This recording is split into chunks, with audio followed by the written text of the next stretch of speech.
Hello, beloved listeners, and welcome back to Shoujo, the podcast where I, Sarah, go through Shoujo series with my friend Joe, who is our newcomer to the genre. Joe. You hear that? That's me twisting off the cap of a Coors Light because we are recording at night time. And I can drink when we record. We're grown-ups. We drink. We can. That's right. So this will be our second episode covering Skip Beat. And what? But did not extend that bit. It was just like it happened and then it's over. Well, what else am I? Yay, alcohol. That's right. We love alcohol here. Not really, but you know. No, it kind of tastes bad. Beer in well, particular. You just need to not drink the worst stuff. Yeah. Yes. Like the quality. The quality is important. Apparently that matters. Yep. Yes. Unsurprisingly, I would say. Yes. I guess.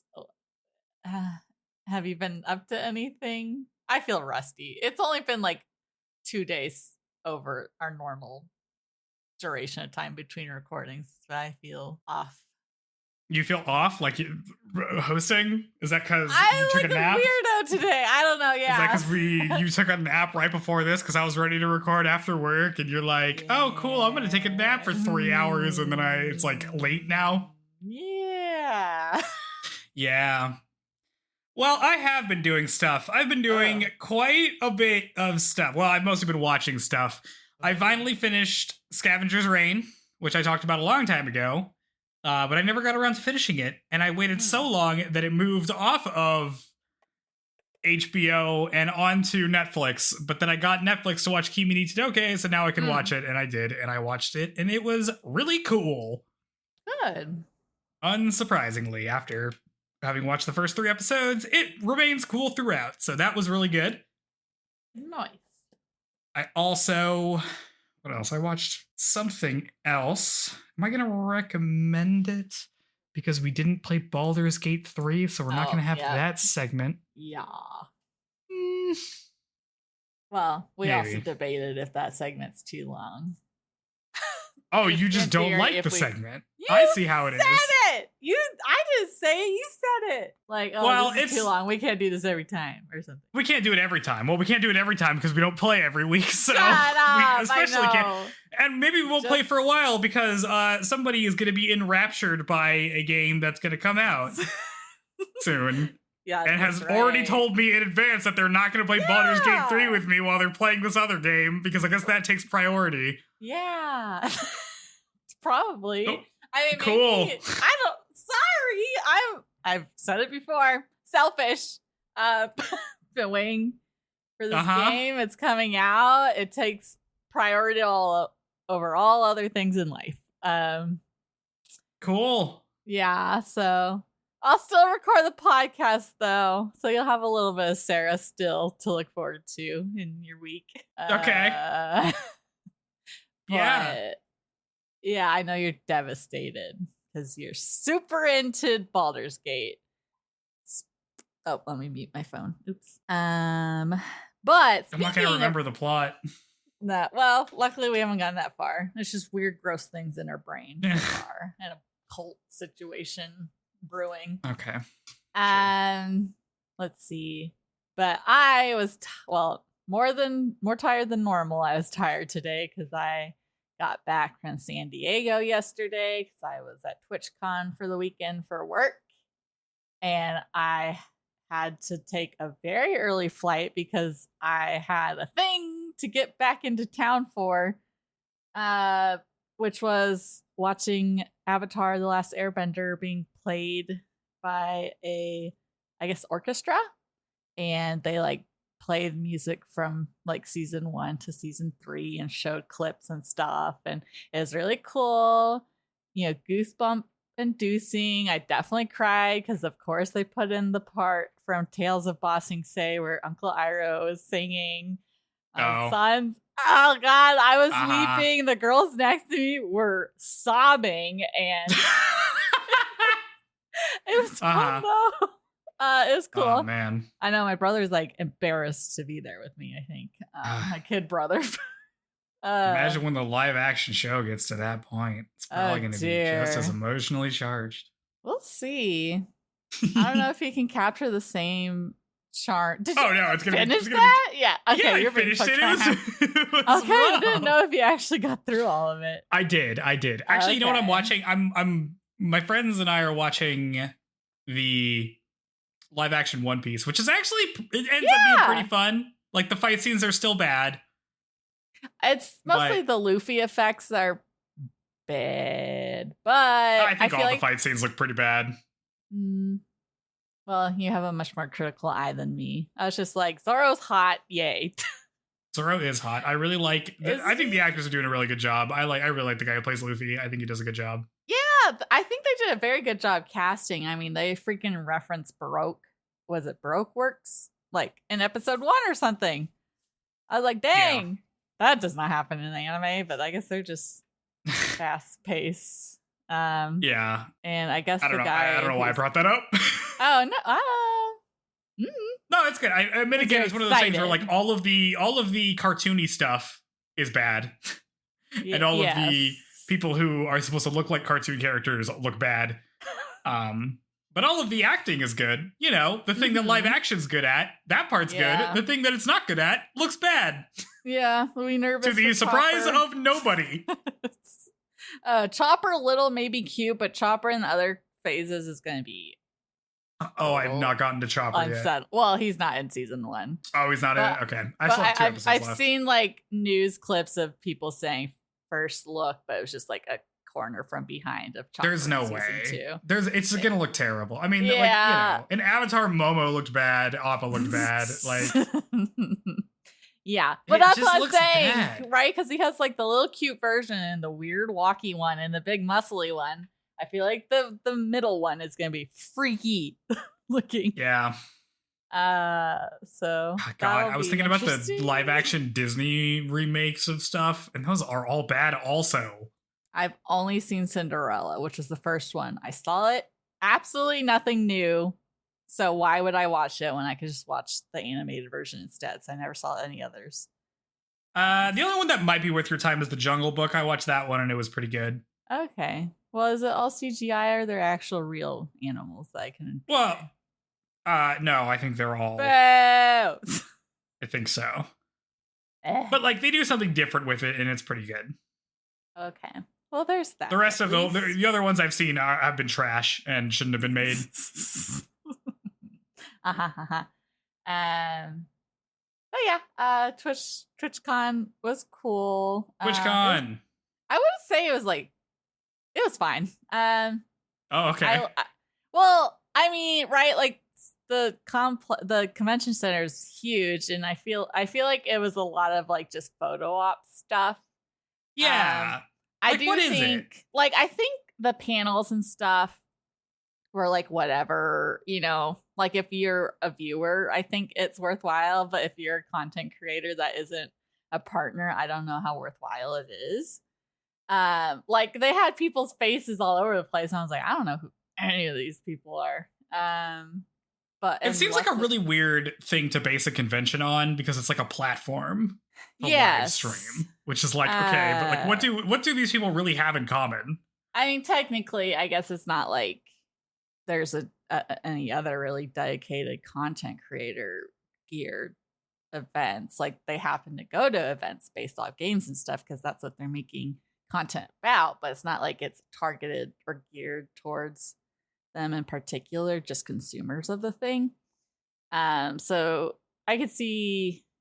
I don't know. It was fine. I met a few cool people, and there was like a little get together for people in the industry that I went to. That was fun. Kind of so got like a few contacts to reach out to for work purposes. But it was nice going to California and getting a brief moment of comfort, and then being enraged when I came back to Texas.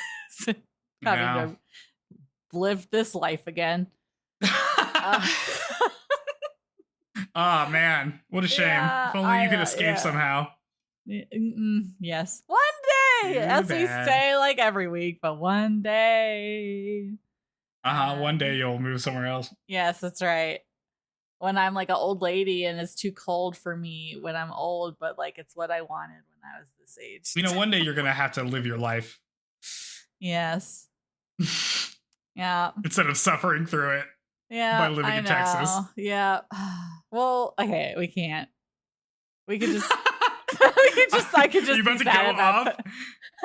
No. Well, we should we've had this we've done this tango before on That's the true. podcast. Yeah. So why don't we get to what the street. people are the heat in the street. Is your mom watching Sure. Skip Beat? Oh yeah. Oh yeah. She was But texting me this it's not weekend being dubbed, like, right? I didn't think I'd be into it, but then I am, and I watched like the first 9 episodes or something. And I'm like, okay, well, it's gonna be a while before we get to there. So We like revenge. Revenge. Oh yeah, we like revenge. Mm-hmm. Yes. Why don't you tell us about Kyoko's revenge plot this week? Well, she has a new task this week. Skip Beat episode 4 is called The Labyrinth of Reunion. I don't know. These are weird ass titles. Why. I mean, it sounds cool. I feel like I don't normally pay attention to the title of an episode very much, but I guess in shorter series maybe they're supposed to have more purpose. Oh, you know what we could do? I should have prepared this in advance. Tell me what. Well, you know how like last time we were introducing a new show, and it was like, this was the person that made it. We could go through like voice cast and talk about like who the voice cast is and if they're in other stuff. Well, we did that at the end of Angelic Layer, so I guess we could just do it at the end since we did do that. Too far gone.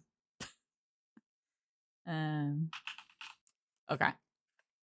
So we'll do that later. I'm gonna look up. Oh, you're gonna do that right now? I'm gonna look up the voice actress for Kyoko. We'll do this one. She does pretty good of like going from chill to cray cray. Looks like voice actress. The Japanese voice actress is Marina Inoue. I think I'm saying that right. Maybe I'm not. Oh, that's the last name is Orihime from Bleach, right? Orihime. Yeah, this is with an I. Inoue. Anyway, she plays Armin in Attack on Titan. And Yoko and Gurren Lagann. Okay. And somebody in Darling in the Franxx, because I don't know any of those characters. What does it look like? Nana. What's you know who that is? I don't know who that is. I don't remember. Oh, maybe she's like one of the teachers. She plays Momo in My Hero Academia, the one that can make stuff out of her skin or whatever. Yeah, the hottie in the bodysuit. Of credits.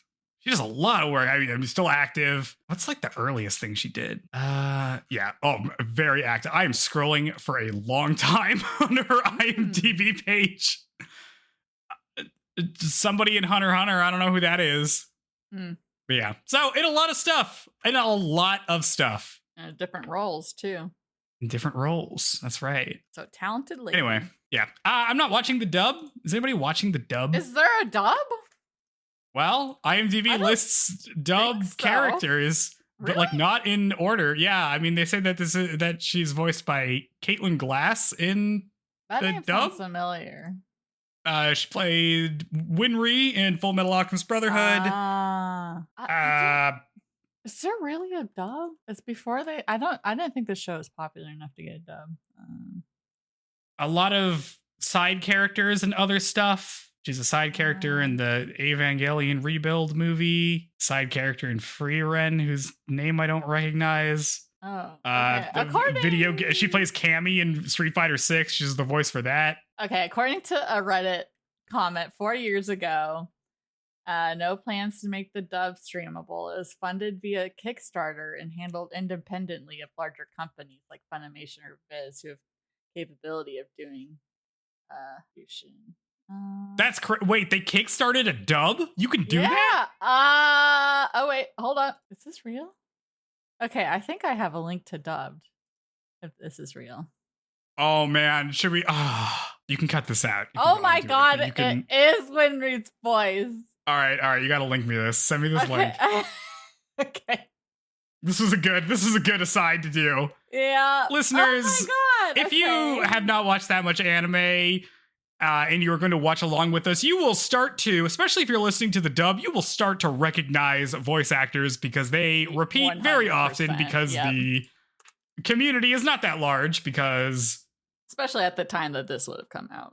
Oh yeah, for sure. What is this link you're sending me? I don't know. Be wary. My browser won't even open it. Oh dear. Well, maybe it's so sketch. Hold on. Let me connect to my other computer. Let me remote into my other computer so I can listen to this. But yeah, back in the day, I feel like Dub Happy and Just Dubs were like the dub online viewing platforms. Did you ever watch stuff on Anime Freak? I feel like that was my go-to anime site in high school. Oh man. No. I didn't watch anime in high school, remember? Oh right, just Toonami. Okay, what? Should I listen to episode 4? What do you... Whatever. I just listened to episode 4, the Labyrinth of Reunion. I should probably do this. Let's see if I can get a little clip of it going. Vamp for me. I'm eating dinner. Okay, you did a terrible job. I'm so sorry. All right, I'll just start doing the summary and it'll play when it plays. We open in episode 4 on Kyoko working at a gas station. She said, oh, the video player wouldn't load. She says that it's been 2 days since she failed her audition, but she was able to get a new job quick, so that's good at least. Then the OP plays. The video isn't loading for me. Where do you plan on playing this? While working... Okay, the OP plays, and then it gets when we get back. While working, she thinks about how disappointed Chef Boss was by her quitting showbiz. You can call him Taisho. No, I'm calling her Chef Boss now. By her giving up on showbiz so easily. Then she gets annoyed because she realizes that pretty much everything worked out how Ren said it was when he's like, well, you know, gusto can only get you so far or whatever, or guts or whatever thing he said. And she still hates that guy. She's like, fuck that guy sucks. She contemplates trying again with a different agency, but decides that she must go to LME because the whole point is to upstage Show, and she can't do that if she goes anywhere else. We get a bit where she imagines Show groveling after her when she gets into LME, so it's cute. Back in Dariyama, boss couple talk about whether or not Kyoko will try again, and Chef Boss seems to think that she will, because she's generally determined. While eating lunch with her coworker, Kyoko sees a makeup commercial starring Show and is dismayed because she wants that makeup. She likes that makeup, but she hates that guy. To clarify, it's a cosmetic, not makeup. Like, he's not putting makeup on. Okay. It's like, well, what is it? It's like a bunch of different stuff that looks like makeup. Yeah, like a facial product. She's just saying, oh, I'm jelly because those are like the things I could never indulge in because I was busy, like huffing it for you, dude. Yeah. Basically just getting wrecked. Her and her coworker are called out to handle a customer, and they get out there to see that it's actually Show and his manager. They pulled up to get some gas. Kyoko wants to beat his ass with a wrench, but she can't do that, so instead she tries to keep a low profile so that he won't recognize her. Her coworker is like into Show though, so she's like getting an autograph. And earlier she mistakes Kyoko's dismay at seeing the commercial that he's in it as like adoration. So she's like, oh yeah, my coworker is really into you, Show. She like collapsed on the ground when she saw your commercial. So she points to Kyoko and is like, she's a big fan of yours. You should give her a handshake. Because that's like a thing you do with idols. You like shake their hand and it's like a thing, I guess. Never wash this hand again. Yeah. Like a little weirdo. She tries to like stop her coworker from like drawing attention to her, but while doing that, her hat falls off and she freaks out. But it doesn't seem like Show recognizes her with her like hair different. They do a handshake and Kyoko realizes that he just straight up doesn't recognize her, even though he's like looking her square in the face. She asks if he remembers her, and he apologizes saying he can't remember all of his fans. In the car, his manager is like, dang, that girl did seem kind of familiar, actually. But Show is like, listen, 80% of my fans look like that. They all look the same. Kyoko has renewed rage that Show couldn't recognize his childhood friend after only, like, a few weeks. Maybe not even more than one. I can't really tell how long it's been. Yeah, not very long at all. She goes home. She's depressed that she won't be able to get her revenge. Chef Boss comes to her room and tells her that she didn't break into showbiz because she hasn't tried everything yet. If there are obstacles in your path, you should just break through them. She gets motivated and decides that she'll give it another shot with Chef Boss's encouragement. Back at LME, Mr. Sawara is disappointed that Kyoko hasn't come back yet since it's been 4 days. Ren tells him that his plan is ridiculous because she doesn't have what it takes anyway. She's like, why are you waiting for this chick to come back? Sawara is like, what's your problem, man? And Ren says that he flat out doesn't like her. And also her, like, revenge plan is bad motivation for, like, working. Like, who does that? Mm-hmm. Sawara thinks that President Lori thought she had potential, and he usually has pretty good intuition. And then we cut to President Lori, who's, like, dressed like a Hungarian king. He's never in the same outfit. He's never in the same outfit. It took me so long to figure out what type of king he was, and then later on in the episode it's like he was like a Hungarian swordsman. I'm like, oh, he was Hungarian. Okay. I was like, Eastern European aristocracy, like the whole time. It was don't stress it too much. Kyoko shows back up to LME. She thinks that she needs to avoid the front entrance since the receptionist will recognize her. Instead, she jumps a security checkpoint and immediately slams into famous actress Kimiko Cameo. She's pissed off that some child ran into her and she's like, who are you? Are you new? And then she asks if she's the girl from the new section they just created. And Kyoko's like, what? Elsewhere, Ren and Sawara are waiting for Cameo. They get word that she's here and go to meet her. They talk about how apparently she's got a reputation for holding a grudge. Cameo runs into them in the hallway and apologizes for being late in a very self-serving way. And then Ren immediately throws some shade on her because he just loves, like, poking everybody because he finds them annoying. But she brushes it off. They ask her why she doesn't have any luggage, and she says that the girl over there has it, and we turn to see Kyoko carrying all of Cameo's luggage. Sawara is happy to see her and is like, oh, it's great that you're here, and Kyoko tells him that she just couldn't give up on showbiz, and she'll do whatever he needs her to do. Like, being a personal assistant, or, like, office keeper or whatever. And Sawara's like, yeah, cool, kid, that's great enthusiasm, but just, like, focus on your actual job right now. And Kyoko's like, my job? Because she doesn't know that they brought her back. He's just assuming that she knows that for some reason. While walking, Ren takes one of the bags she's holding, saying that it's a man's job to help carry things, and Kyoko is flustered, even though the thing he takes is the roller bag. But she's still carrying stuff, so he's not even carrying anything. He's just rolling the bag. Sawara tells President... I was going to say duffel bags are a bitch to carry. Yeah.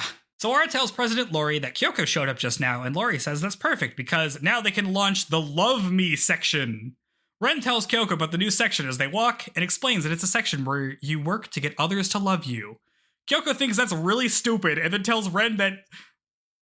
and then Ren tells her that's where she's going to work. Yeah, she's like, that sounds like an idiot position. And then Ren's like, okay, cool, that's your job.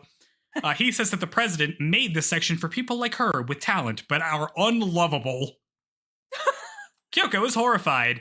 Ren says that if she can pass through the Love Me training, she can get to make a debut, and explains that that she's gonna get graded based on how many love stamps she gets. So everybody has these stamps with a certain number of points on them, and they give it to her by like stamping her face or whatever. Cameo is like, what are you guys doing? Why are you taking so long? Also, why is Ren carrying my stuff? You should be carrying my stuff. And then she gives Kyoko a -10 love stamp points. So she has got -10 points right now. Kyoko's pissed that she got a deduction when Ren offered to carry the bags, and Ren tells her that it's her fault for not taking responsibility for her own work and walks off. Kyoko thinks that he's sabotaging her and declares that she hates him as we cut to credits. I mean, yeah, kind of, annoying on her end. He did offer. But also I just like that he's like, I don't know, like... He definitely did that on purpose because he's a little shit. Yes, yeah.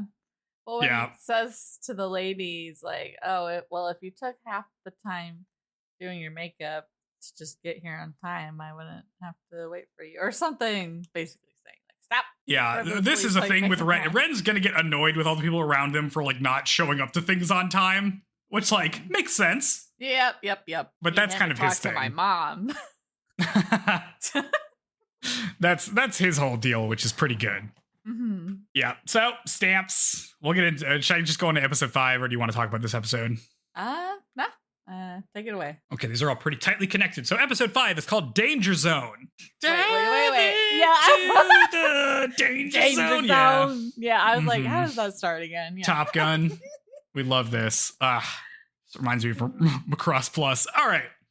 We open on President Lori explaining the Love Me section to Kyoko. He says that if she can not develop her ability to respect and think of others, then she will never make her debut. I have a note about this. That's a weird thing to say, because respecting and thinking about others really isn't her issue here. Like, that's not the problem. Well, I mean, no one's really talked to her enough to really suss out what the actual issue is. You know, like, no, everybody's just jumping to conclusions and they're all wrong. He asks if she's confident that she can succeed, and she says no. She says that she used to be that kind of person, like super self-sacrificing, but now when she looks back to all the time she did that, she can only see that as like an idiotic thing to do. Then she says that she might be able to rehabilitate herself, so like, I don't know, I'll give it a shot. I have a note about this. Okay, let's hear it. Is no one going to clarify that being considerate and like drawing normal like boundaries are like different things here? Well, I mean, right in one of the last episodes, she has that part where she finally does cry because she realizes that, you know, she's missing like the ability to love, which is like a part of being human. And that's the thing that she wants to get back, not necessarily loving a person, but just like being able to feel that emotion and be complete. Yes. Right. Which is just not super elaborated here. Yeah, this is interesting. I'm going to have a lot of thoughts about what is expected of her in contrast to what someone like, I don't know, Ren Saruga gives off, which is kind of like a guy who hates everybody. Well, we just haven't gotten to know him very much yet. We'll see. We'll see how that goes. President Lori gives her a box of stamps and a heart plaque to keep with her, to keep track of her progress. That's where she's going to put all the stamps on there. He tells her that she'll be working backstage at first, but will eventually make it to TV. So, like, just stick with it. She leaves, and Lori wonders what made her more cynical in the past. What happened to her? Who knows? I could have asked, but I didn't. Kyoko starts her job. But her uniform is like a pink jumpsuit that has this terrible Love Me logo all over it, like in the front and also in the back. Have a patch. That logo. Oh, you have the Love Me patch. It's very funny. Yeah, because it makes her look like a maintenance worker. Love, yeah. Yeah. She thinks it's super embarrassing, and Sawara tells her that the president likes this stuff, so just like put up with it. Then Kyoko gets her first job, which is to scrape a ton of gum off the floor and like clean the floor. And Kyoko is pissed and is using the power of hate. So she cleans it all up very quickly because, you know, emotion to wield. Doing rope maintenance is Kyoko's entire life, basically. So it turns out she's very good at it. We cut to Sho, who's basking in his ability to win over the ladies while he's at like an airport or something. I don't know. At least that's what he thinks is happening. But then he realizes that they're actually fawning over Ren, who's nearby. Sho thinks about how he's gonna beat Ren, and then he kicks an ashtray in front of Ren's path to get his attention. Ren plays it off and tells him to remember to clean up, and thus soundly defeating him. He's like, oh no, Ren came off better in that exchange than I did. Ren's agent is like, that was that Sho guy. He probably hates you for being popular. And then Ren agrees, and his agent reminds him that Ren used to be a tough guy like that before joining showbiz, so he probably knows what it's like to be quick-tempered. And Ren's like, I've always been nice. Well, don't say that. Mr. Yashiro is his name, and yeah, we get it next episode. Oh, okay. Well, he's just making a statement to Ren that's what he thinks Ren's background is like, not that Ren has. Oh, okay. Not that he actually knows. Yeah. So he's just assuming. Oh, okay. Kyoko finishes cleaning, but does such a good job that everybody slips and falls on the newly cleaned floor. Nevertheless, she gets 10 points, and they put up a wet floor sign. She's annoyed that she only got 10 points because people slipped and fell, and that's like kind of not her fault, but then decides it's fine because with the negative 10 points she got before, she's now at 0 points. Fresh start. A girl. What? A fresh start. Fresh start, yeah. She can start over now. She's thinking about this on the stairwell, and then a girl bonks her on the head with her knee from behind. Kyoko recognizes her as Ruriko Matsunai, the last Japanese idol that MLE brought in, which is how she introduces herself, and Kyoko's like, that's kind of a weird thing to say about yourself, but whatever. Ruri is like, hey, you're from that section that does odd jobs, right? Well, I have a job for you. You gotta come with me. We cut to the president's office where he talks to the department head about Ruri, and they say that she might want to quit because apparently she has a tendency to quit things. Ruri, Kyoko, and Ruri's manager drive off in a van. Ruri complains that she doesn't want to be in a movie that she's cast for, because if she's out in the sun for too long, it'll ruin her life. And Kyoko's like, well, what does that mean? But before she can answer, Ruri just falls asleep. Mm-hmm. Kyoko turns to her agent and is like, why does she hates the sun a lot. That sucks. But like outdoor scenes in this movie, she's got to do them, right? And her agent's like, yeah, she's going to have to do it. But like, she starts to feel sick if she's in the sun for too long. So, we got to be careful about it. Kyoko imagines Ruri as a frail princess, like in one of her kids' books. Her agent tells her that her job is to protect Ruri from the sun. I need someone doing that job for me. Oh, yeah? For real. I'm because the last idol of America or whatever. That's right. The last American Idol that LED brought in. While driving, their car just breaks down and they're stuck on the road. Her agent says that they can walk from here because it's like not that far and still make it because they are running late. Ruri protests, but her agent is like, it's the only way, and also Ren Saruga is waiting for her, so like, you need to get there, and Ruri reluctantly agrees and starts walking. Kyoko is tasked with holding the world's largest parasol over the two of them as they go. Kyoko is annoyed that she is inadvertently helping Rin by helping Ruri, because she hates that guy. They walk for about 5 minutes until Ruri stops and complains that she can't go on. Ruri says that ever since she was a child, she just couldn't do harsh activities, and Kyoko imagines her as a frail princess again. We cut to Kyoko carrying Ruri up the road, just like on her back while also holding the parasol over her. She's really heavy. Yeah, it's also like a pretty steep hill. But Kyoko persists. Japanese idol. She's probably like 90 pounds or something. That's true, but I don't think Kyoko's lifting that much. I think she's skipping leg day constantly. It's because she's not utilizing rage right now. That's right. No, she isn't pissed. She's trying to be. Like, she's trying to be helpful, which means she doesn't get the power of rage, as we learn in this episode, is a power-up. Like, it does make you better at things. Mm-hmm. Kyoko persists for Ruri's sake. They make it to a villa where the production crew is staying in for the shoot. Ruri meets the director. I'm sorry. They don't make it. There's a cut, and all of a sudden they're in the villa. But specifically, Ruri's in the villa, and not Kyoko. Ruri meets the director and acts all sweet. And Ruri thinks that this place sucks, though, and is just, like, making stuff up. The, like, set assistant that's helping Ruri asks her if she walked up here alone. And then we get a flashback of Kyoko carrying Ruri up the trail. But at a certain point, Kyoko falls because she twists her ankle, and Ruri says that she'll just walk the rest of the way alone. Don't worry about it. You just stay here. Kyoko protests, saying that the sun will make her ill, and her weak heart won't give her the strength to make it. And Ruri is like, what are you talking about? I'm not sick and my heart's just fine. Just, like, wait here and someone will, like, find you or whatever. And then she leaves. We jump back to the present, and Ruri tells the assistant that she's popular for her fair complexion, and if she ever gets sunburnt, her career will be over, which is why she wants to keep out of the sun. The assistant says, wow, that must be tough, and Ruri thinks to herself that it is tough, and she hates people that curry favor in the place of talent, like Kyoko, which is why she hopes that she fails, and is also just going to leave her out there. No fate worse than being left under the sun.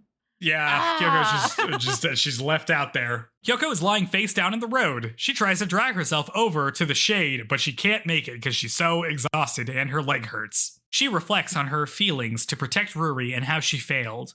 But maybe that feeling is the type of love that she needs to succeed. But then she thinks about everybody in her life that she gave her all for that have turned her back on her, like Sho did. And also her mom. And we get to see like this like flashback of her mom leaving her as a child as she like runs after her. And it's like extremely sad. Yeah. But then a figure appears in front of her. It's Ren Saruga. He's like, oh, what are you doing here? Are you on the ground because you're taking a break or because you collapsed? And Kyoko tries to wiggle away but can't, so he decides that it's because she like physically collapsed. Can I make a note here?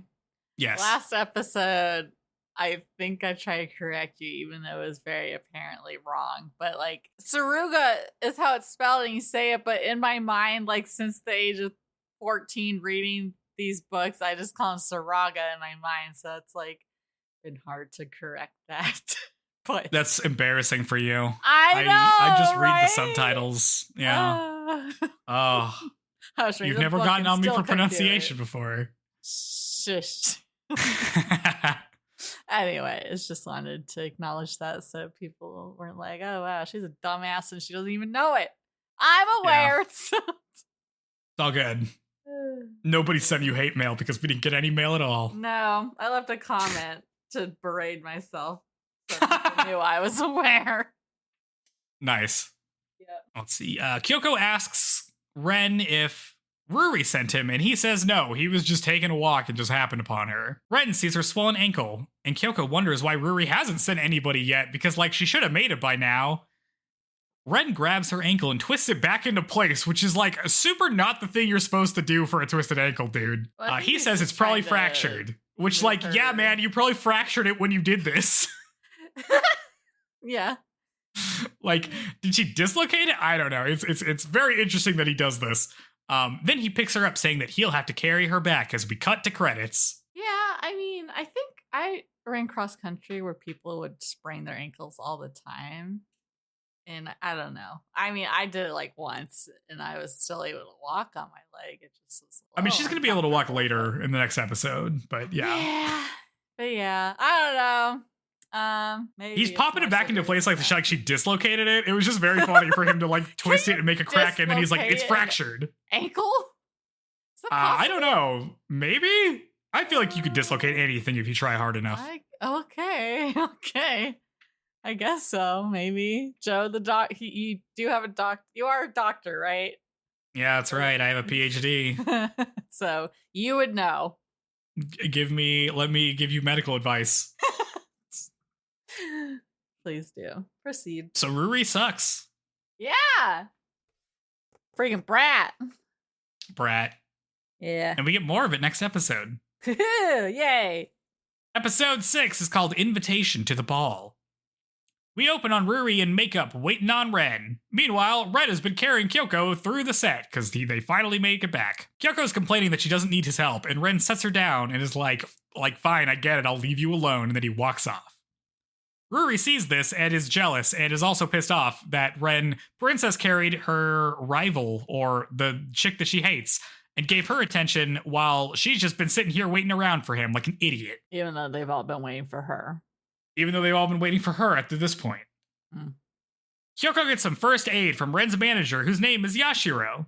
He teases her, saying that she thanked him properly for giving her first aid, but she didn't thank Ren for carrying her up. And Kyoko's like, well, that's because Ren's mean to me. And Yashiro's like, he's probably just odd. Or he's like, that's kind of weird because he's really nice to everybody. And then he tells her that he's just really strict about work stuff and is probably like annoyed how everything's gone so far. Then he offers to take her to the hospital, but she refuses, saying that she still needs to help out Ruri. She still has her tasks to complete because she hasn't realized that Ruri sucks yet. Ruri goes to greet Ren, and Ren says it's good that she's here because he was tired of waiting for her.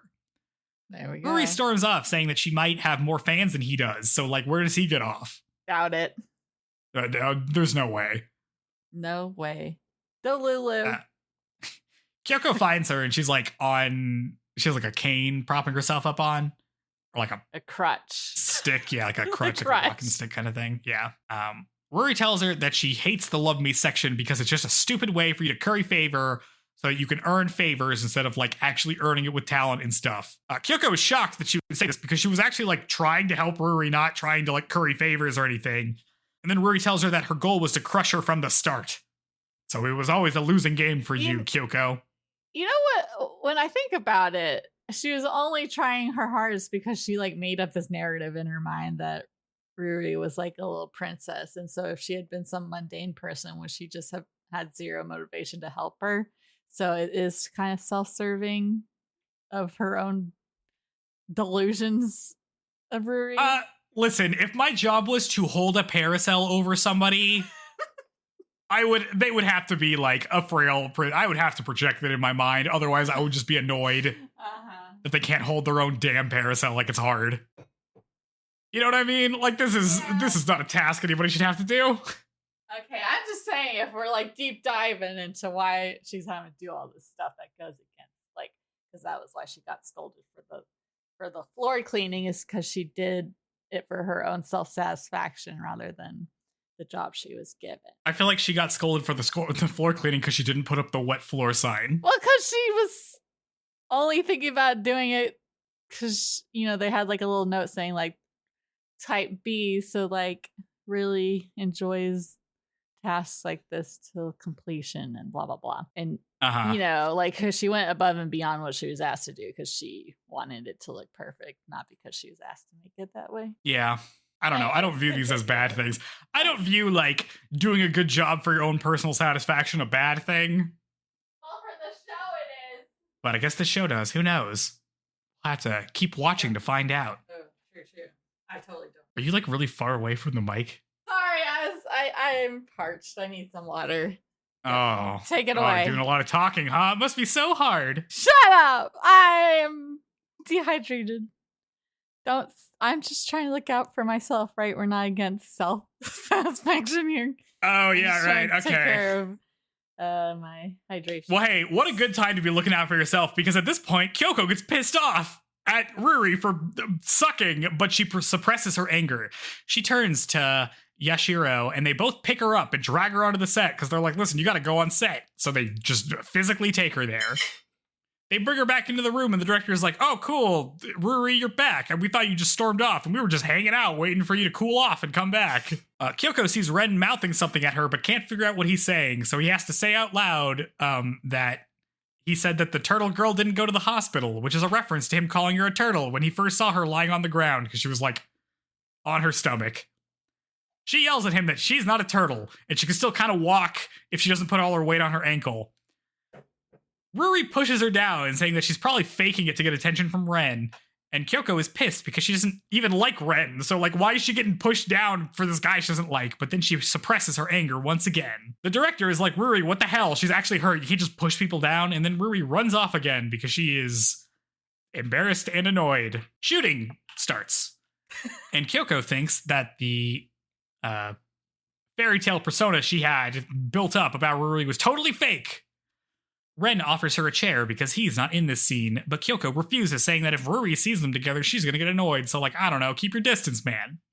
And it turns out, yes, Ruri is upset. But she's actually upset because the director keeps having to reshoot the scene because she doesn't seem to have the posture of an aristocrat that she's trying to play in the scene. Kyoko thinks about when she had to learn how to have good posture from her training at the end, because apparently you gotta, like, act super formal when you're, like, being the head mistress of the inn, or whatever the position is called that she's being, like, trained for. Yeah. Ruri threatens to quit, saying that they should just let Kyoko do it if they need a stand-in. I mean, she's right there. And Kyoko surprisingly agrees, saying, like, yeah, I'll do it. I'll take your invitation. I'll give it a shot. Ren asked the director if he's serious about pitting Kyoko and Ruri together because, like, the president specifically asked him to get Ruri out of her habit of quitting things when, like, things got tough. And the director's like, yeah, man, I don't care. Whatever. We'll just get her to do it. Kyoko is put through the makeup, and the makeup artists are impressed that she, like, agreed. They're like, you're so confident for acting in this movie. And Kyoko thinks to herself that she just agreed in a rage to get back at Ruri. Ruri is annoyed that Ren originally asked her to co-star, but now he, like, wasn't defending her when she got in this fight. Kyoko is brought back out in costume, and she imagines herself as Cinderella, like, in her storybooks, with, like, a whole new look and everything. The crew is impressed at the change, and are like, wow, you, like, really know how to wear a kimono. That's cool. And Kyoko is super happy to be in costume and says that this is the happiest moment in her life. And everyone's like, wow, what kind of life were you living up to this point? Mm-hmm. Judgy. Everybody's so judgy. Well, it like seems like a mundane thing. And maybe they're thinking, oh, she's excited to be acting. But it's like, oh, makeup. I've always dreamt of it, but it's finally happening. Yeah, she is, like, very into it. She's like, this is the best thing that's ever happened to me. And everyone's like, all right. I mean, okay. This is like a Tuesday for me. Ruri is annoyed and makes some sniping comments at her, and Kyoko says that she's grateful to Ruri because if she wasn't so selfish and arrogant, then she wouldn't have this opportunity to dress up, and she's gonna cap it all off by defeating her and being a better actress. And Ruri says that she isn't gonna lose to her, and they storm off. They go to do a test shot with Kyoko. She has great posture and manners, just like she was trained. The crew is impressed, and Kyoko thinks that it's just a holdover from her bad past. She's like, well, good thing I learned all that stuff. But then she takes a step weird and hurts her ankle. and like has to get some help. Meanwhile, Ruri saw this test shot and is feeling somewhat threatened. Ren tells Kyoko that the next scene will be at like a tea ceremony that'll be outside, so it'll be like a continuous shot that could last up to 15 minutes. So there's no way her ankle's gonna make it through that scene. She should just skip it. And Kyoko's like, no, I'm going through with it. They set up the outdoor tea ceremony. Ruri is outside, and Kyoko comments that she's in the sun even though she's allergic. And Ruri just kind of looks at her, and then Kyoko realizes that she lied about being allergic to the sun and is pissed off again. She technically didn't lie. She didn't lie. Answer your statement. Her agent said that, yeah. Ren tells her that like she really should just drop it because of her leg, but Ruri drags him off for the scene. Kyoko is filled with rage after learning that she's not allergic to the sun and decides that she's going to do the scene no matter what. Before the shoot, Ruri accuses Ren of wanting to work with Kyoko, and Ren just says he wants to work with somebody that is like going to take the job seriously. And Ruri thinks that he just doesn't want to work with her. Yashiro tells Kyoko that she really should be at the hospital, but Kyoko says no, even broken bones heal, so she's staying here. It's Kyoko's turn for the shot. The director tells Ruri that her acting wasn't serious enough because she kept staring at Ren instead of like doing the scene correctly. Kyoko taunts Ruri, saying her job was to keep her out of the light, which is what she's gonna do by eclipsing her in all things as we cut to credits. Such a good line. It's so good, being like, oh, I'll keep you out of the sun, all right. You'll be in the dark forever. Spotlight, too. Yeah. Yeah, so good. So we've got a little sneak peek, but even more so next episode, we'll get to more acting-centric stuff. Because it's kind of, I was thinking about this. Okay, so basically, I told you this, but I was like, oh, I'm going to read along the manga as we cover it, so I can compare. Okay, Is it different? No, but then I just started reading the entire series, like, because I'm on volume 44 right now. Out of how many? I only have 49 right now, so I'm almost. So you have 5 left? Yeah. Okay. In the last week, I guess. Why'd you do this? Because it's so freaking good. It's my favorite manga ever. Okay. It's so good. All right. Well, forget all the stuff that happens after this episode because you can't talk about it. Yep. I know. Well, I know it so well that I know what gets covered and stuff. But what was it? But I was thinking like parts of it kind of reminds me of a sports anime where it like goes into how, like acting kind of being, well, like how they cover sports anime where it's like, oh, okay, the techniques and the history and like, oh, look at that, whatever, they're so talented, but they do that with acting, so it makes acting seem really cool and like a skill that you build up and stuff. So it's cool to see it in action. Yeah. So that's like an aspect of this that a lot of shoujo don't have going. Oh yeah, I mean it does lead into like, hey, like show business is a job, acting is a job. You have to like learn how to do it, and you have to be able to like convincingly act like the person you're supposed to be, which includes having the right posture and like being able to wear your clothes like you aren't just wearing them for the first time. Yeah. Nope, I was gonna say something, now I've forgotten. Frick. Oh, and that's why Ren's so mean to her and to Ruri and to that older lady, because they're late or aren't taking it seriously or have a bad motive, because she told him she wanted revenge, which he doesn't think is a good reason to get into the thing that he has dedicated his life to doing. So that's why he's like being aggressive towards these, or I don't know, passive aggressive. Yeah, well, it's just interesting because like we do get a line that Ruri is. Oh, sorry, did I cut you off? No, nothing important to say here. Continue. Oh, okay, sorry, I need to do that. I mean, it is interesting because we do get Ruri is like new to acting, so she's like an amateur actor, right? Like this is her first role, I guess, in a thing. Well, because she's an idol, so she like sings. Because she's an idol, looks cute or whatever, but acting is not in her skill set. But she just got, I guess, like how they cast influencers for reality TV because they bring an audience with them. So that's like, I mean, this is pretty normal. Yeah. Like how the freaking Ed Sheeran was in Game of Thrones. Stupid. How Ed Sheeran was in Game of Thrones. This is a lot. Like there'll be a lot of like celebrity appearances in like Law and Order and stuff. Yeah. But it's interesting that like he is annoyed with her because she's like not taking this seriously or like taking acting as a profession seriously. But he is annoyed with Kyoko because he doesn't like her motivation. But like it's not like she isn't trying. You know what I mean? Well, but he doesn't really ever see the effort because like he didn't see the audition. No. Right? Yeah. He hasn't seen any action at all. Yes, this is like the first time he's ever seen her actually work. Yeah. We are like, it's wild because we're right. This is only episode 6 or the second volume of the manga, and we're like getting to it already with the acting. You think it would take longer to like develop the skill, but I guess that's why she's in the Love Me section, because there's some innate talent within her to do it despite not having well, I mean, it's also like very interesting that like she's basically being played off as a rival to like get Ruri to stop quitting stuff. Mm-hmm. So she's like fulfilling that role, which it seems like the director is like kind of making happen. Yeah, because it wasn't as apparent in the anime, but in the manga they make it very clear that that's like the reason why he was saying it's fine for Kyoko to give it a try, because it'll give Ruri the push to take it seriously. Which is good. Yeah. I think that's good. I like how we're not just being like, and Kyoko needs to learn how to not be angry. It's like, nope, she gets to be angry. Very much so. Spite is a good motivator, it turns out. Yeah, freaking love it. It's good. Yeah.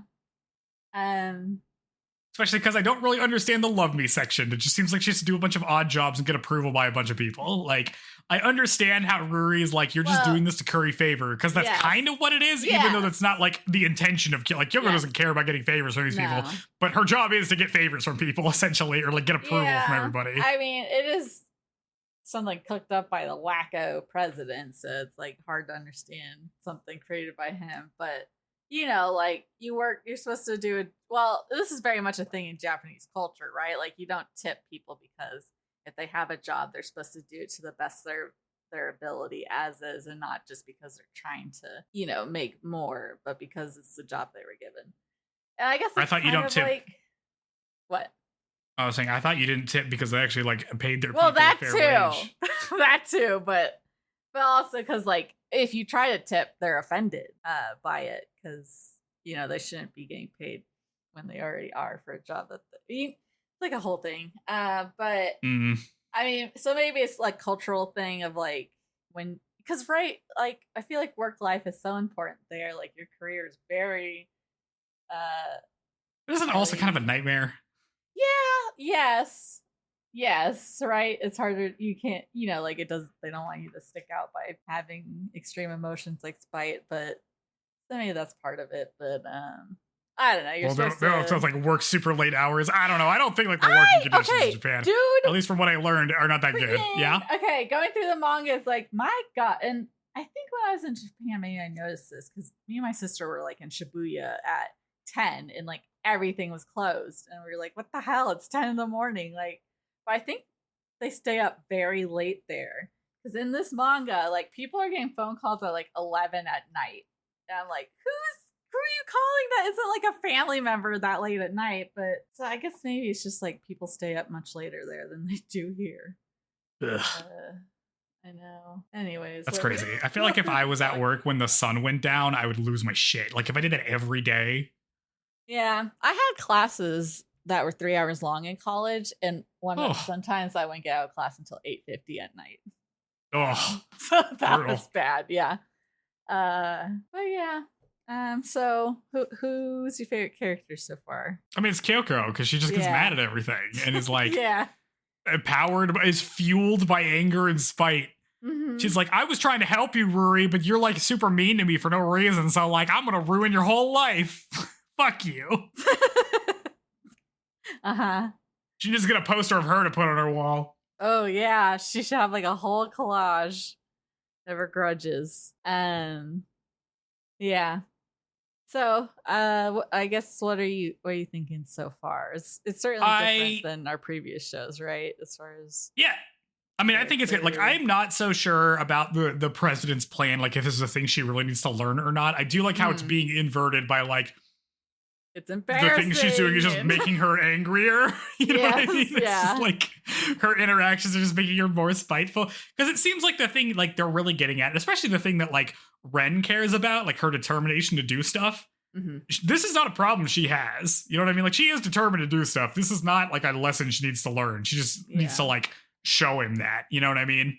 Mm-hmm. So I don't really know about the whole, I mean, you know, we'll get more on like the actual love thing, because that seems to be a little weird. Because so far it's been framed, or at least she's framed it as like being self-sacrificing, which she kind of was doing when she was helping Ruri, but like she also got owned for doing it, right? Yes. And the show is very much just like, this is like, right. So I think it will come down to like I don't know. I think it'll have an interesting thing to say about that. But the fact that the president does not correct her, nobody's correcting her when she says this stuff, I think is interesting. Yeah, right. Well, that's just kind of, right. Shoujo. It's all about not saying things and allowing for misunderstandings, as we learn from Kimi Nishitoke. Oh, yeah, no, I think it's totally fine. It's just interesting to say that. And like I don't know. It's weird to be like, everybody else has love me energy, like Ren, who like seems to kind of just hate everybody around him as he finds him annoying. It's really just women. He just doesn't like the women around him, huh? Well, none of the ones we've met so far. Well, I mean, we like Kyoko, but I mean, he doesn't. What I'm saying is that he doesn't like Kyoko. Why, right? Yeah. He doesn't like what's her face? Old lady. Mirai, or what was her name? I Kimi? have it written down. Mamori, is that it? Are we talking about the lady? The actress. Yeah. The like older actress, yes. Whatever. She'll never appear again. Cameo. Let me tell you. He doesn't like Cameo. He doesn't like Ruri. He doesn't like any of the women around him. Yeah. Well, we'll never see Cameo again. Really? That's weird. Really? It seems like it was setting something up. Nope. I think just I guess if it's a series about actors where like name recognition means something, then it makes sense that even a character we don't see, if they are celebrity, that you kind of had to call out their reputation in their character intro, even if they aren't around for very long. Okay. Sorry, were you like, she was your second favorite character and you were really hoping to see more of her? No, it's just weird that we like learned her name and she was like around, and then it's just like, and that's the last we ever see of her, which is like, oh, okay. Like, why'd they tell us that she has like a tendency to hold a grudge? Like, we got some characterization for her. Yeah. I mean, because then there's whatever. Like, the chick she worked at the gas station with, who we don't learn the name of, and we're never gonna see again, but she's just a normal person, so we don't learn anything about her. But it's true. Yeah, so we'll see. Yeah, good so far. I mean, this is only like half the arc, right? Like, I'm assuming we're gonna have like 2 more episodes to clean this up or something. Yeah, look at you. Yep, arc. That's right. The Ruri arc. The little UV sickly girl. Japan. I like it when Kyoko's mad. Yeah, well, you're in luck. There's gonna be a whole lot of that. Hell yeah, that's great. I love that she's just powered by the power of being angry. It's so good. Go away, yeah. Good. This is great. I was really afraid that this is a story about her getting less angry and becoming more like, you know, lovable, like in a contemporary way. Yeah. But so far it's not been happening, and that's great. I like it. Yes. Yeah. Because that's part of it. Just makes she's the funny part of the series, and that keeps going. Like, that doesn't go away. Good. And she does redirect it at different people. It's not like it's only for show. But I mean, we saw a little bit, but like, she was pretty eccentric beforehand. It's just that now it's in a more, I guess, like, considered to be negative way. Well, it seems like she just operates at extremes, right? Yeah. She's either like super self-sacrificing in a way that like destroys your life. Like, I don't think the president meant like actually be self-sacrificing. He's just like, oh, sometimes you got to consider other people, you know? Mm-hmm. And she's like, nope, it's either 0 or 100 for me. Yes. Yeah. We'll see if she learns moderation. We'll see. I hope not. All or nothing kind of girl. Well, what kind of growth would you want from her as a character then? She needs to be well, I mean, she's already like picking her battles pretty well. Like that seems like the thing. I don't know. I mean, I guess like Or you just love her as is. Perfection. I don't think that like living your life out of spite for a long period of time is good. Like I think getting back at show is like a pretty good starting goal. But like Not eventually she's gonna have to actually start caring about something for herself. You know what I mean? Yeah, and I'm sure she will. So well, now that because show was her whole life, and now that he's gone, like all that came with him is gone, so she doesn't have that much to work with as an individual, other than like remnants from that, such as the like training from working at that inn and things like that. Like she didn't really develop herself as a character that much outside of things related to serving show. So yeah, I do really like how to learn about herself.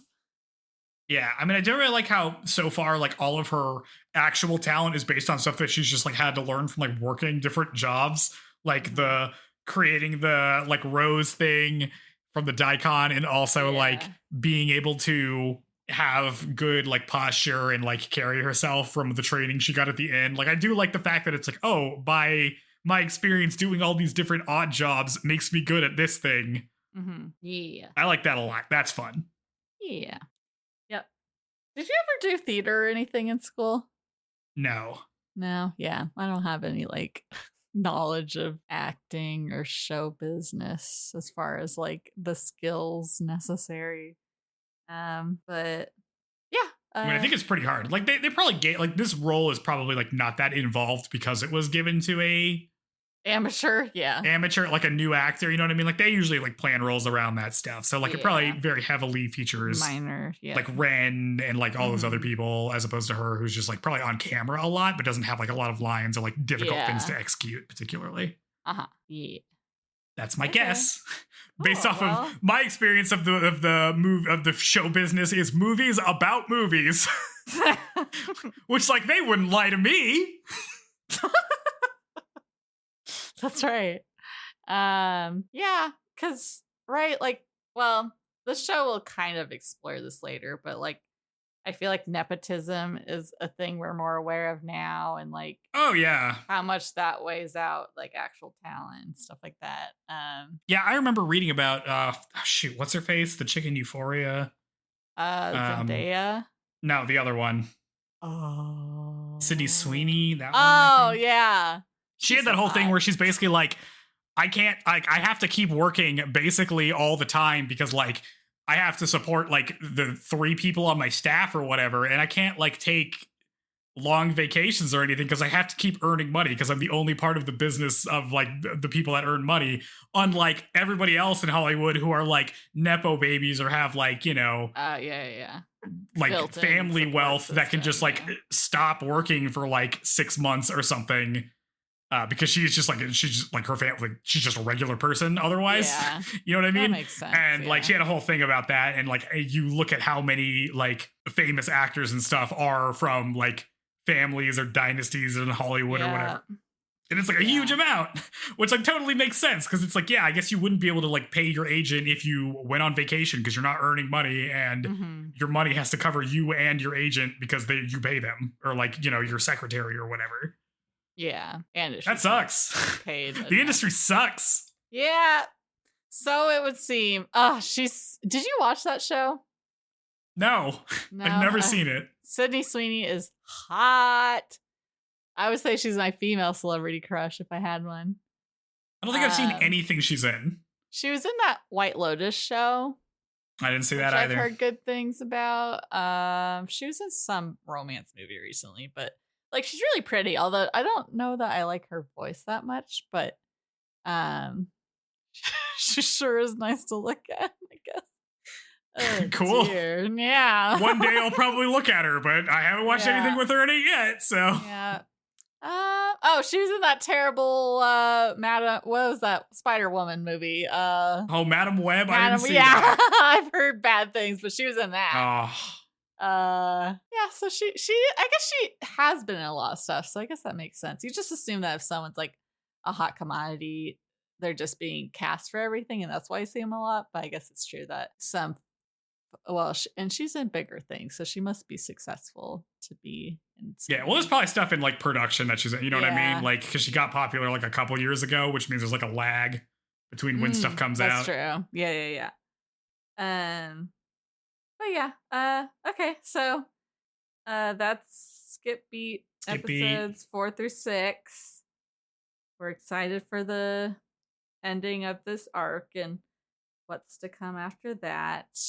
But till next time, why don't you tell us a little bit about something else our viewers should, or our listeners should check out, Joe? A couple days ago, I watched a movie. I watched Kubo and the Two Strings, which is a movie that came out in 2016 by Studio Leica, who does all of the, I mean, it's like they do the stop motion stuff. They're like the famous people for doing the stop motion stuff.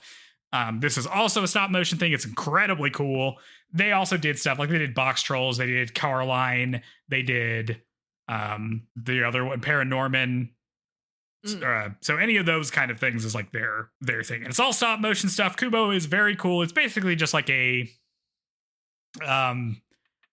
Japanese style fable story quest kind of thing about this kid who has to go on this journey and like to escape his evil granddad who lives in the moon, or is the moon king.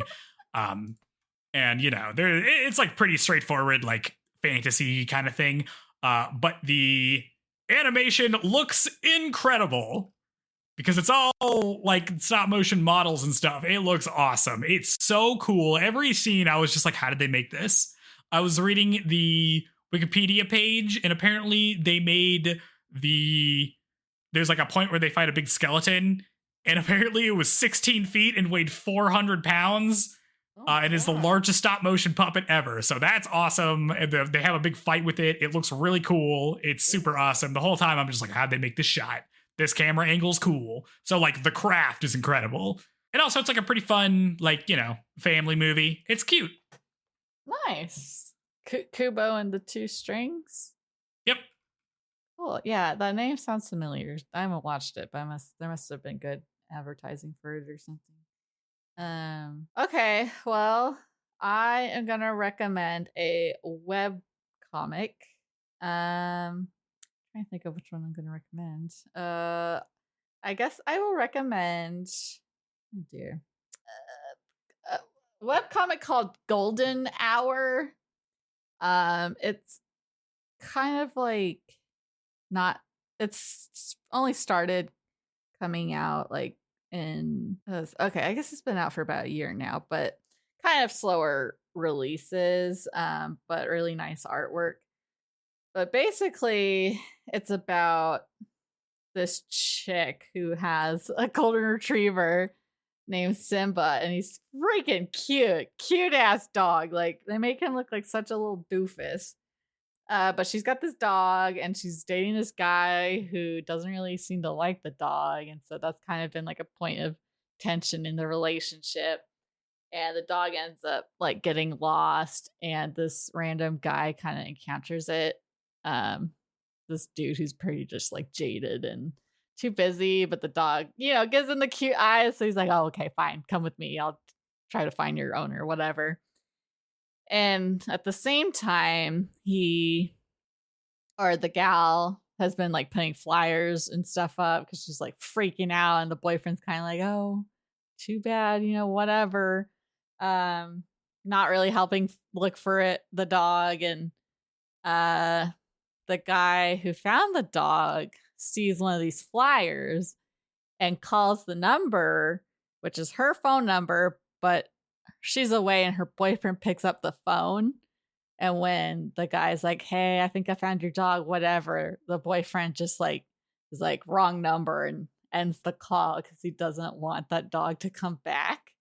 Dang. Which is horrible, knowing how much his girlfriend loves that dog and stuff. And basically, she ends up finding out, breaks up with him, gets reunited with her dog, and she's like, thank you.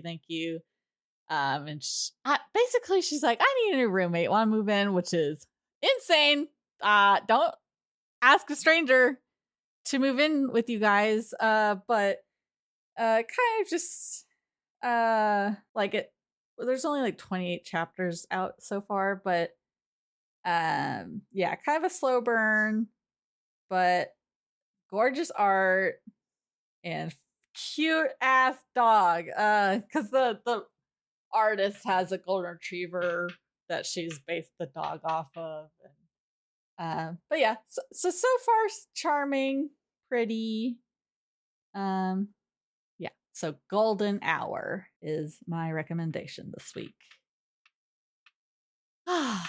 There. Was that coherent? Nice. Is that easy to follow? Yeah. Okay, cool. Yeah, so I hate it when I'm dating a guy and he's an evil villain who kicks dogs. Not kicks, but just totally has disdain for your dog. Uh-huh. I know, right? Like I went on a second. That's like targeted to you. Oh, that's so true. I know. Well, it's well, everybody's laser focused. So that rules.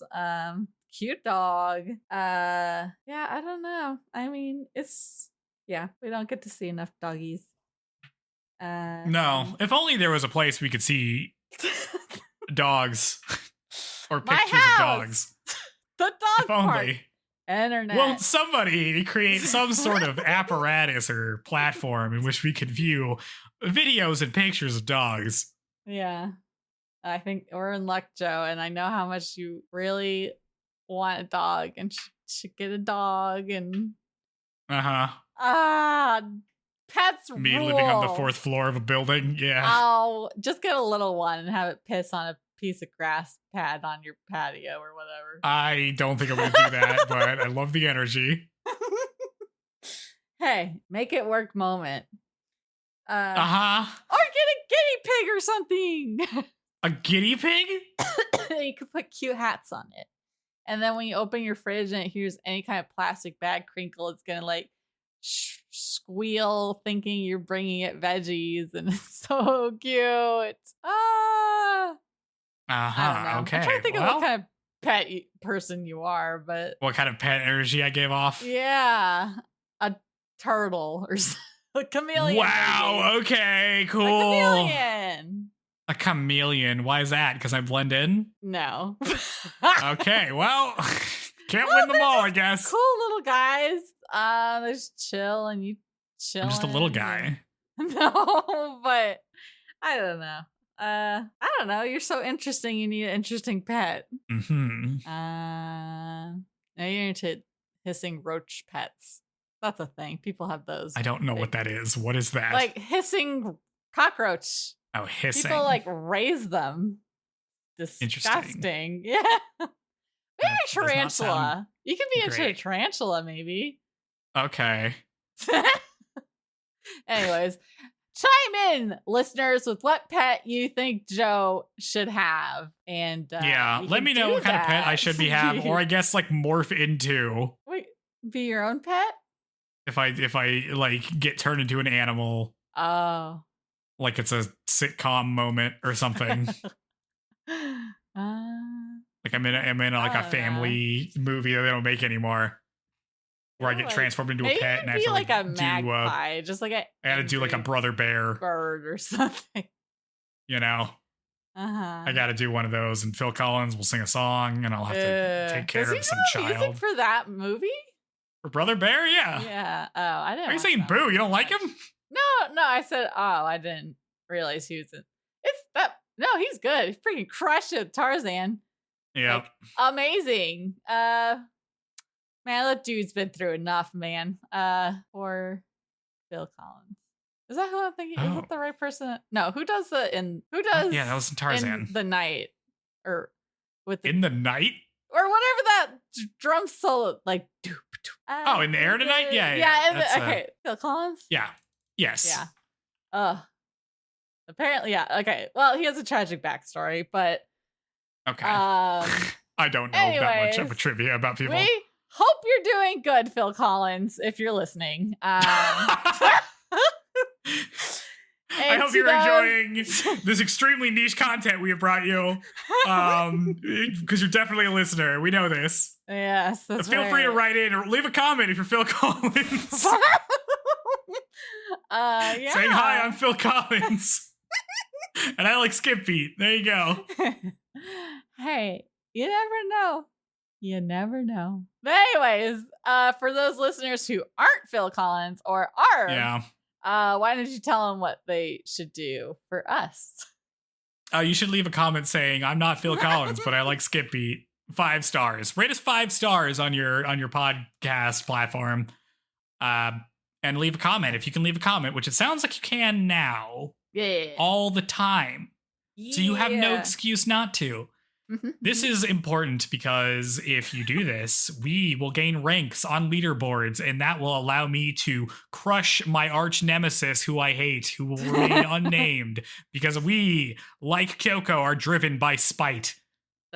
We hate all the other podcasts that we don't like. The ones that we do like are cool. That says fueled by spite.